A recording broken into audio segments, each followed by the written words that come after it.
दिल्ली में किसान एक बार फिर से आए हुए हैं। रामलीला मैदान में महापंचायत हो रही है और यहाँ से संदेश साफ तौर पर देने की कोशिश की जा रही है। मौसम चुनावी है, इसीलिए चुनाव से इतर भले बताया जा रहा हो कि इस महापंचायत का कोई लेना देना चुनावों से नहीं है, लेकिन संदेश चुनावों को लेकर के भी यहाँ इस मंच से जो हमारे पीछे दिखाई पड़ रहा है वहाँ से कई बार दिया गया। संदेश ये दिया गया कि इस बार जो है वो सरकार को और साथ ही साथ खास तौर पर जो सरकार में पार्टी है यानी बीजेपी को, उसको सबक सिखाना है।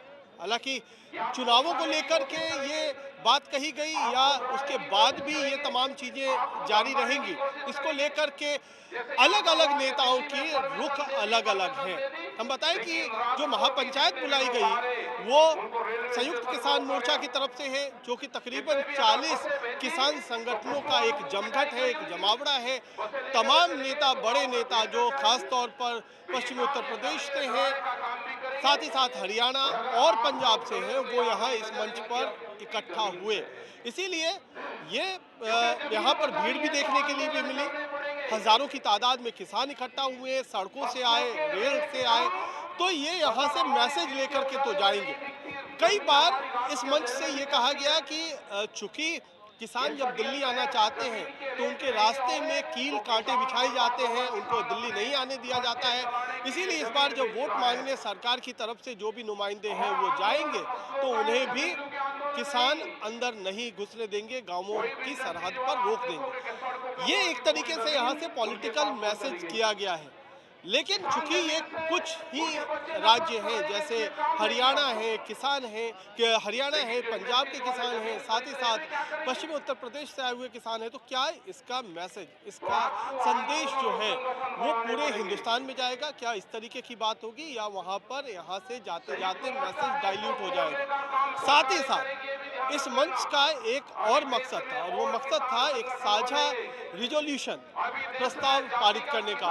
उसमें भी कई सारे प्रस्ताव पारित किए गए हैं, जिसमें जब 2021 में किसानों ने अपना दिल्ली में प्रदर्शन खत्म किया था, जो लगभग 13 महीने चला था, उसके बाद जो सरकारों ने डिमांड मांगी थी उस पर अमल नहीं हुआ है। जैसे एमएसपी लागू करने का अभी तक कोई फैसला नहीं हुआ है, उसको कानूनी गारंटी देने का, स्वामीनाथन कमेटी की रिपोर्ट लागू करने की बात है, किसानों का कर्जा माफी है, उसके अलावा जो बिजली बिल का कानून है जो कि 2023 में लाया गया, उसको लेकर के किसानों का रिजर्वेशन है, उस पर आपत्ति है। उन तमाम चीजों को लेकर के भी यहाँ से बातचीत उठाई जा रही है। लेकिन एक बात है कि जो कई तरीके से बटा हुआ भी दिखाई दे रहा है, जैसे पंजाब और हरियाणा के बॉर्डर पर या इस वक्त एक किसान जत्था है जो कि अलग से प्रोटेस्ट कर रहा है। उनको भी साथ आने की अपील तो की गई, लेकिन साथ ही साथ कई नेताओं ने कहा कि अगर किसान बट करके अपनी आवाज उठाएंगे तो उसका नुकसान किसानों को ही होगा।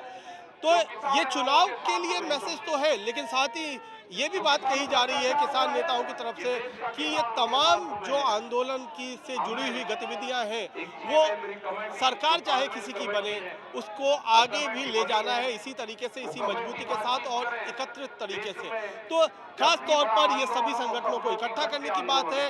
23 मार्च को जब भगत सिंह, सुखदेव और राजगुरु की फांसी की सालगिरह है, उस दिन पूरे देश में इन संगठनों ने आह्वान किया है कि हम इकट्ठा होकर के मैसेज दें। तो आने वाले समय में जैसे जैसे चुनाव की तरफ मामला बढ़ता जाएगा, किसान अपनी ताकत जरूर दिखाएंगे और ये भी कोशिश करेंगे कि चुनावों में भी संगठित होकर लोगों का मूड बदलने के लिए कुछ न कुछ आगे इस दिशा में काम किया जाए।